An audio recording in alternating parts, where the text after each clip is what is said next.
તાપીમાં વીજ કંપનીની બેદરકારી સામે આવી છે। વીજ તારને અડકી જતા એક બાળકને કરંટ લાગ્યો છે। 6 વર્ષીય દિયન નામના બાળકને કરંટ લાગ્યો। બાળકને કરંટ લાગતા હોસ્પિટલ ખસેડવામાં આવ્યો, જ્યારે મિત્રો સાથે પેસેજમાં રમતા સમયે આ ઘટના બની। મેન્ટેનન્સની અધૂરી કામગીરીને લઈ અને લોકોને તંત્ર પર રોષ જોવા મળી રહ્યો છે।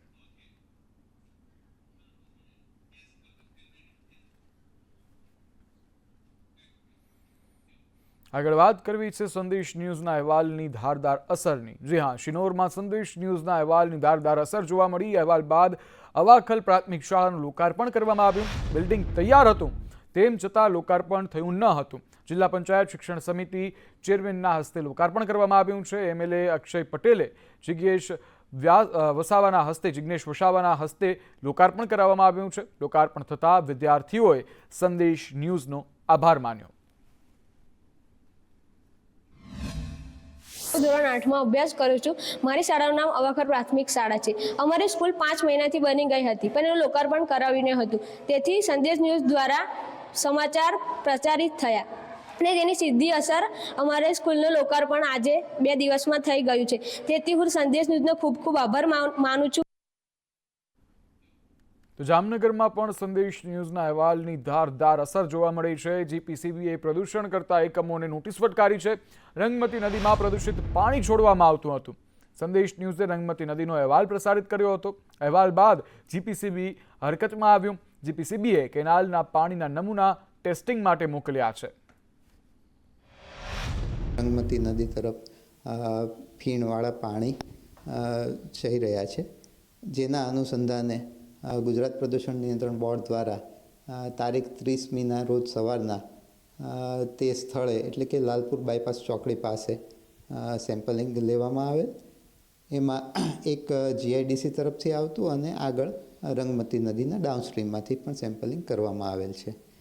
હવે જ્યારે આ એક બાબત એવી છે કે જેમાં અમોને એવું જાણવા મળેલ છે કે મોટાભાગે આ ફીણ ઉદ્ભવવાની ઘટના સવારના અથવા તો સાંજના સમય દરમિયાન બને છે। તો મોરબી એસપી કચેરીએ રજૂઆત માટે આવેલા પીડિતો પરેશાન થયા છે। પીડિતો રાહ જુએ અને આઈજી તેમજ ધારાસભ્યો મીટિંગમાં વ્યસ્ત જોવા મળ્યા। વ્યાજખોરોના લીધે પુત્ર ગુમાવનાર પિતાએ રોષ વ્યક્ત કર્યો છે। બીમારીમાં વ્યાજે પૈસા લેનારને પણ વ્યથા વર્ણવી। આજે પીડિતોને સાંભળવા બોલાવ્યા, પણ કલાકો સુધી રાહ જોવડાવી। વ્યાજવાળા ધમકીઓ આપે છે અને કોરા ચેક લખાવી લીધા છે, કોર્ટ મેટલ કર્યું છે। અમારા પાસે સાહેબ કોર્ટના હવે પૈસા નથી, તો અમારે કરવું શું? અને કોઈ વકીલ રાખવાના પૈસા નથી। પોલીસવાળા એમ કહે કે કોર્ટ મેટલ છે। વ્યાજખોરો કેટલા પૈસા લેતા તમારી? વ્યાજખોર 30-40%, 35%। તો આ બાબત પોલીસ સ્ટેશનમાં કઈ ફરિયાદ થઈ? ફરિયાદ 2 કરી છે સાહેબ। એક ફરિયાદ થઈ હતી, બીજી ફરિયાદ આપણે વ્યાજખોરની ચાલુ થઈ હતી 12મા મહિનામાં, તેથી કરેલી। ફરિયાદ લખાવી, એફઆઈઆર થઈ ગઈ, તો અહીંના બધા લોકલ અમારા કીએ જાઓ થઈ જાય, તો કોઈ ધરપકડ તો થઈ નહીં, બધા એમને રખડતા હતા। તમે પોલીસ સ્ટેશન જાઓ તો શું જવાબ મળે? પોલીસ સ્ટેશન જાય એટલે એમ કે અમે ગોતી, તમને ત્યાં જડે દેખાય તો કહી દો, એટલે અમારે ગોતવાના છે, અમને આવી રીતના જવાબ દઈએ। જૂનાગઢ મહાનગરપાલિકા અને જિલ્લાની અન્ય 4 નગરપાલિકાઓની ચૂંટણી માટે તાળમાર તૈયારીઓ શરૂ કરવામાં આવી છે। જૂનાગઢ મહાનગરપાલિકાની ચૂંટણી માટે આવેલા ઈવીએમનું ચેકિંગ હાથ ધરવામાં આવ્યું છે।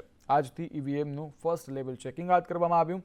ત્યારે જૂનાગઢ મહાનગરપાલિકામાં 452 સીયુ અને 905 બીયુ તેમજ નગરપાલિકાઓની ચૂંટણીમાં 234 સીયુ અને 468 બીયુનું ચેકિંગ શરૂ કરવામાં આવ્યું।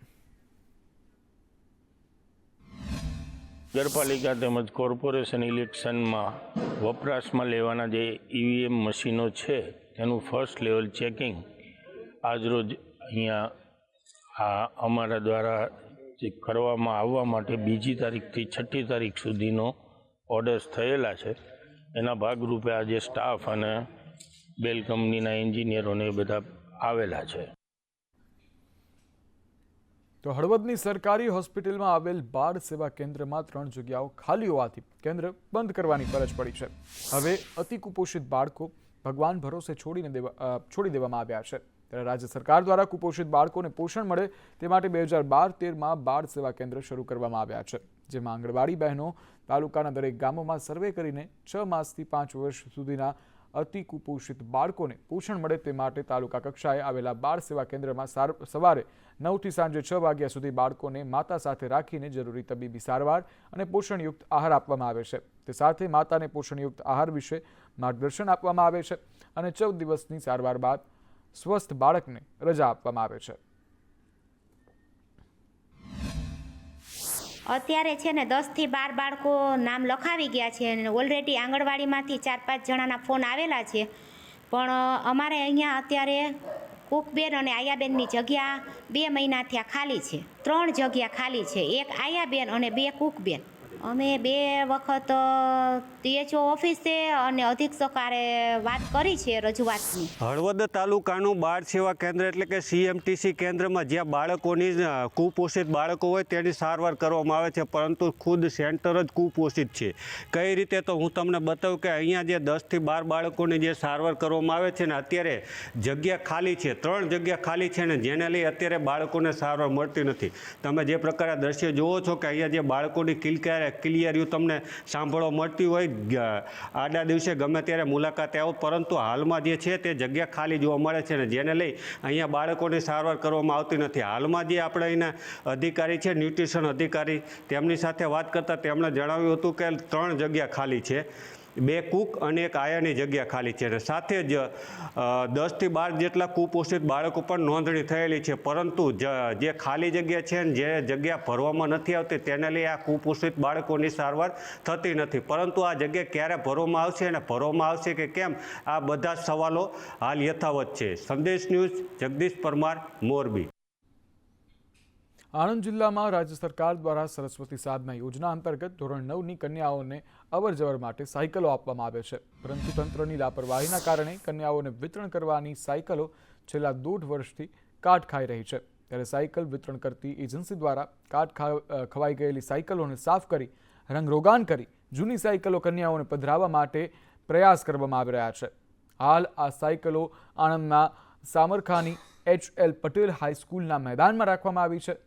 પ્રવેશોત્સવ 2023માં સાયકલો વિતરણ કરવાની હતી, પરંતુ તંત્રની લાપરવાહીના કારણે વર્ષ 2024 પૂર્ણ થવાને આરે છે. તેમ છતાં કન્યાઓને આ સાયકલો વિતરણ કરવામાં નથી આવી, જેને લઈને છેલ્લા 1.5 વર્ષથી આ સાયકલો આમ જ પડી કાટ ખાઈ રહી છે. સરસ્વતી સાધના યોજના હેઠળ અનુસૂચિત જાતિની ધોરણ 9માં અભ્યાસ કરતી દીકરીઓને સરકારશ્રી તરફથી સાયકલો આપવામાં આવે છે. વર્ષ 23-24માં ગ્રીમકો તરફથી સાયકલો આપવા માટે જે એજન્સીઓ નક્કી કરવામાં આવેલ હતી તે એજન્સીઓ તરફથી આજ દિન સુધી અમારા ડિપાર્ટમેન્ટને સાયકલો પૂરી પાડવામાં આવેલ નથી. એજન્સીઓ તરફથી સાયકલો મળેથી અમે દીકરીઓને વિતરણ કરી દઈશું. સાયકલ માટેની એજન્સી છે ને ગ્રીમકો છે, અને આણંદ જિલ્લામાં અમારા સમાજ કલ્યાણ વિકસતી જાતિની 8600ની માંગણી છે. એની સામે છે ને ગ્રીમકો તરફથી IQDC સર્ટિફિકેટ લગાવીને 581 સાયકલનું એ લોકોએ અમને હેન્ડઓવર કરી હતી, જેનું અમે તરત જ વિતરણ કરી દીધું છે. બાકીની સાયકલ મળે અમે સેમ ડે એનું વિતરણ કરી દેવામાં આવશે. જામનગર મહાનગરપાલિકા કચેરી દ્વારા ચાલતી જન્મ અને મરણની નોંધણીની કામગીરી છેલ્લા ઘણા સમયથી લકવાગ્રસ્ત બની ગઈ છે, અને આ તકલીફ જે છે તે સામાન્ય લોકોને વેઠવાનો વારો આવ્યો છે. સર્વરના ધાંધિયાને કારણે દાખલા કાઢવામાં મુશ્કેલી પડી રહી છે. અરજદારોને ટોકન આપી 8 દિવસ પછી દાખલા આપવાની વ્યવસ્થા તંત્ર દ્વારા ગોઠવી પડી છે, જેને પગલે જન્મ મરણના દાખલા માટે શહેરીજનો મુશ્કેલીમાં મુકાયા છે.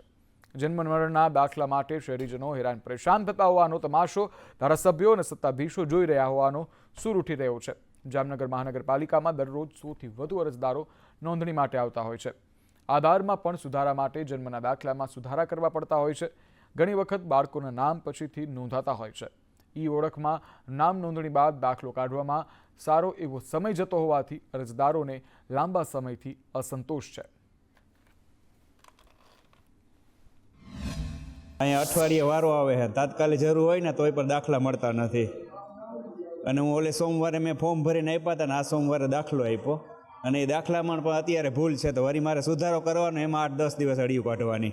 ગયા સોમવારે આ દાખલો લેવા આવ્યો હતો ત્યારે ખાલી મને અરજી લીધી આ લોકોએ, અને દ્વારકાથી ધક્કો ખાધો, અને પાછો મને સોમવારે બોલાવ્યો, તો આજે પાછો 2 કલાકથી બેઠો છો, ત્યારે અત્યારે વારો આવે છે. એ સરકારનો જે ઓળખનું સર્વર છે ને બહુ ડાઉન આવે છે અને અમે લોકોને પરેશાન ન થાય, મુશ્કેલી ન થાય તે માટે ટોકન સિસ્ટમ રાખી છે, બરાબર. અને અતિશયમાં ઉપરથી ને પ્રોબ્લેમ છે અને અમે મદદ કરી શકીએ છીએ.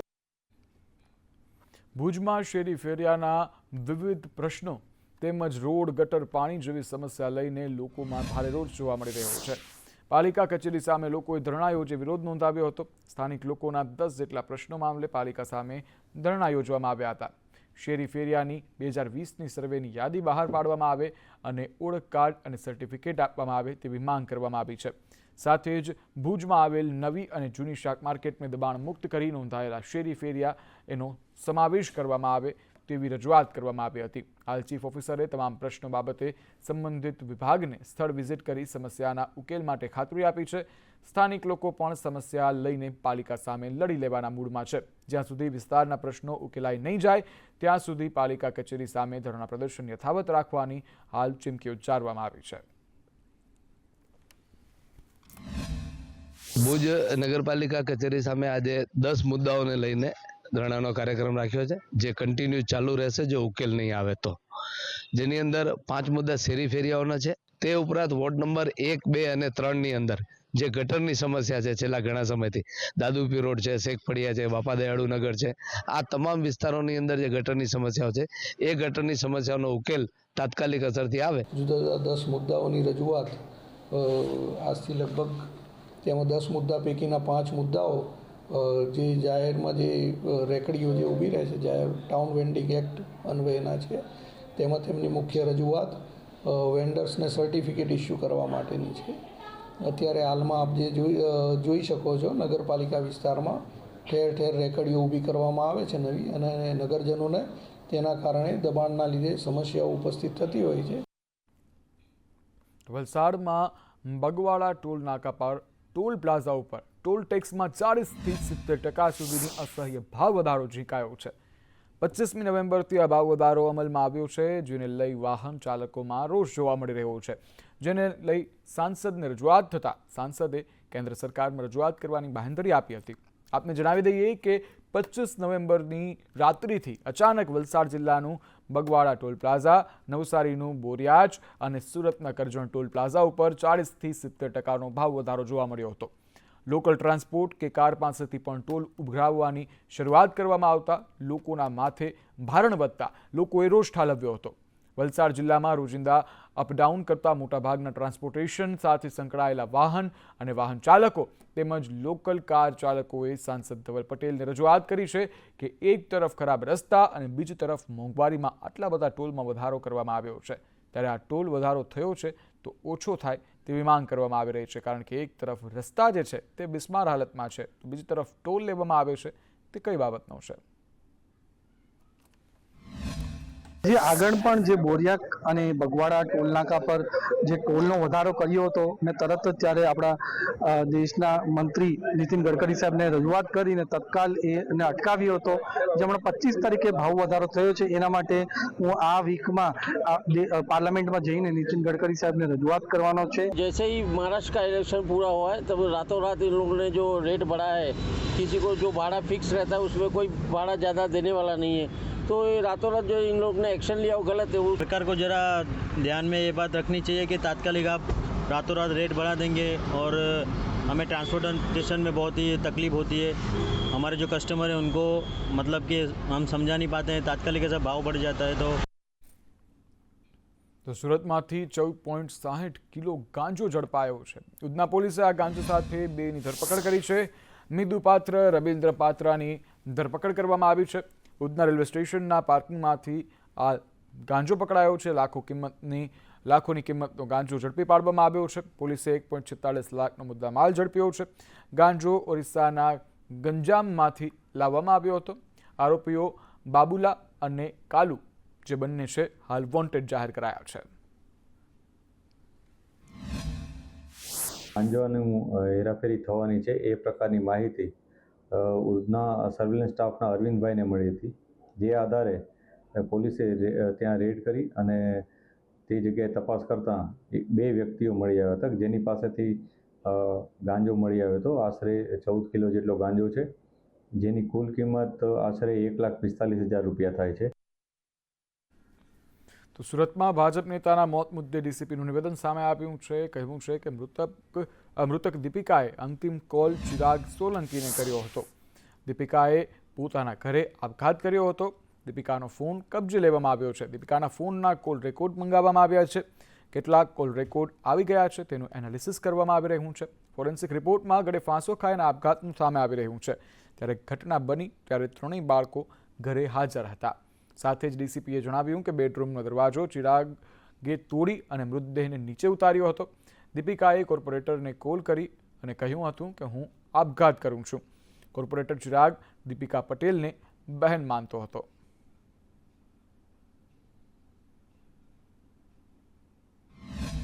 चिराग वहाँ पे सबसे पहले पहुँचा था और चिराग को कॉल किया था दीपिका ने कि इस तरह से मैं स्ट्रेस में हूँ, तो मैं शायद बचूँ नहीं बचूँ, इस तरह का स्ट्रेस कॉल था. तो चिराग उसके घर पे गया तो घर पे दरवाज़ा बंद था और जो मरण जनार है उसके 3 बच्चे हैं, 13 साल, 14 साल और 16 साल के. वो तीनों बच्चे उस टाइम पे घर पे थे. बच्चों की हाजिरी में दरवाज़ा तोड़ा और अंदर जब वो हैंगिंग मिली तो चिराग ने कॉल करके जो आकाश है वो डॉक्टर है उनको बुलाया घर पे. डॉक्टर आया. डॉक्टर ने आते ही बताया कि भाई ये तो मुश्किल है, इसका कंडीशन तो बचने जैसा नहीं है, सिविल हॉस्पिटल इसको लेके जाना चाहिए. તો ગાંધીનગરમાં ચાઇનીઝ દોરીને લઈ એસઓજીની કાર્યવાહી જોવા મળી. પ્રતિબંધિત ચાઇનીઝ દોરીનો વેપાર કરતા બેની ધરપકડ કરાઈ. કલોલના પુંદ્રાસણ પાસેથી આ બંને આરોપીઓ ઝડપાયા છે. આરોપીઓ પાસેથી ચાઇનીઝ દોરીનો જથ્થો પણ પોલીસ દ્વારા જપ્ત કરવામાં આવ્યો છે.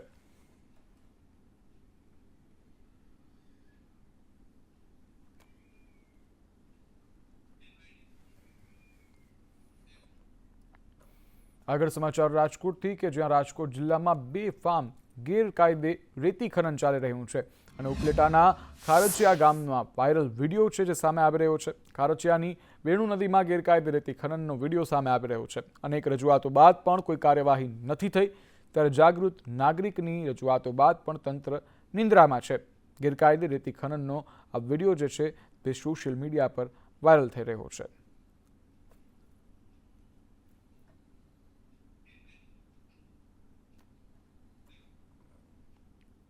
તાપીના વાલોડમાં થયેલી ગોહત્યાના ઘેરા પ્રત્યાઘાત પડ્યા છે. હિન્દુ સંગઠનની વાલોડ બંધના એલાનની ચીમકી ઉચ્ચારવામાં આવી છે. મામલતદારને આવેદન આપી બંધના એલાનની ચીમકી ઉચ્ચારાઈ. ગુનેગારોને નહીં પકડવામાં આવે તો બંધના એલાનની ચીમકી છે. ત્યારે દોડકિયા ફળિયામાંથી ગોવંશના અવશેષો મળ્યા હતા. ગુનેગારોને કડક સજા આપવા માટે હિન્દુ સંગઠનોએ માંગ કરી છે. રોજ બેરોજ ગૌ હત્યાના બનાવો એટલા બની રહ્યા છે કે પૂછો નહીં વાત. સરકાર હિન્દુત્વની છે, ભારતીય જનતા પાર્ટીની સરકાર 30 વર્ષથી છે, છતાં પણ પહેલાં એક સમય હતો કે એક ગાય કપાતી એટલે દક્ષિણ ગુજરાત ભડકે બળતું અને આજે તાલુકે જિલ્લે ગૌ હત્યા થઈ રહી છે. અને પોલીસ પ્રશાસનની વાત કરું, થોડા દિવસ પહેલાં જે તાપી જિલ્લાના એસપી સાહેબ છે પટેલ સાહેબ, એને હું રૂબરૂ મળી આવેલો અને બધા સ્થળો પણ બતાવેલા કે સાહેબ જંગલોમાં આ જગ્યાએ ગૌ હત્યા થાય છે, ગાયની કતલ થાય છે અને કોણ કરે છે એના પણ નામ સરનામા અમે આપેલા, પણ છતાં પણ કોઈ પગલાં લેવામાં આવ્યા નથી. તો વાયરલ વિડીયો મુદ્દે 3 સામે ફરિયાદ કરવામાં આવી છે. અમરેલીમાં વાયરલ વિડીયોમાં દલિતોમાં રોષ જોવા મળી રહ્યો છે. વડિયામાં વાયરલ વિડીયોને લઈ અને દલિતોમાં રોષ જોવા મળી રહ્યો છે. આંબેડકર નગરથી વડિયા પોલીસ સ્ટેશન સુધી રેલી કાઢવામાં આવી. દલિત સમાજે ફરિયાદની માંગ કરી, જ્યારે વિડીયો વાયરલ કરનારા સામે ફરિયાદની માંગ ઉઠી છે. 3 શખ્સો સામે એટ્રોસિટી એક્ટ મુજબ ગુનો પણ નોંધાયો છે. જે કોઈ વાછડી મરેલી પડી હતી, આ ભાઈએ એમને કંઈ બિસ્કીટ ખવડાવીને મારી નાખી, એમની સાથે કંઈ કૃત્ય કર્યું છે. એમાં જે કોઈ 2-3 આરોપીઓ હતા જે તે સમાજના, એણે ભાઈની સાથે હાથ ચાલાકી કરી હતી અને માર્યા હતા અને ખોટા આક્ષેપો કરી અને વિડીયો વાયરલ કર્યો હતો. મોટી સંખ્યામાં દલિત સમાજના ભાઈઓ બહેનો હાજર રહ્યા અને અત્યારે વડિયા પોલીસ સ્ટેશનની અંદર આ બાબતે અમે ફરિયાદ દાખલ કરાવી છે. ઉમરેઠમાં ચીફ ઓફિસર પર હુમલાની ઘટના સામે આવી. ફરાર 4 પૈકી 3 આરોપીની પોલીસે ધરપકડ કરી લીધી છે. તોસીફ પઠાણ, મુસ્તાક, ફરીદ ખાન પઠાણની ધરપકડ કરાઈ છે. જુનેદ ચકલાસી હજુ પણ પોલીસ પકડથી દૂર છે. ચીફ ઓફિસરે 5 લોકો સામે ફરિયાદ નોંધાવી છે. મુખ્ય આરોપી જાવેદ અમદાવાદીની ધરપકડ કરાઈ છે. તમામ આરોપીઓને હાલ પોલીસ દ્વારા કોર્ટમાં રજૂ કરવામાં આવ્યા છે. બહેરીનમાં ટાઇકવોન્ડો સ્પર્ધામાં ભારતને બ્રોન્ઝ મેડલ મળ્યો છે. નડિયાદના પ્રિતેશ પટેલે બ્રોન્ઝ મેડલ જીત્યો છે. ખેડા જિલ્લા અને ગુજરાતને ગૌરવ અપાવ્યું છે. અત્યાર સુધી ગુજરાતમાં આ પ્રથમ મેડલ આવ્યો છે.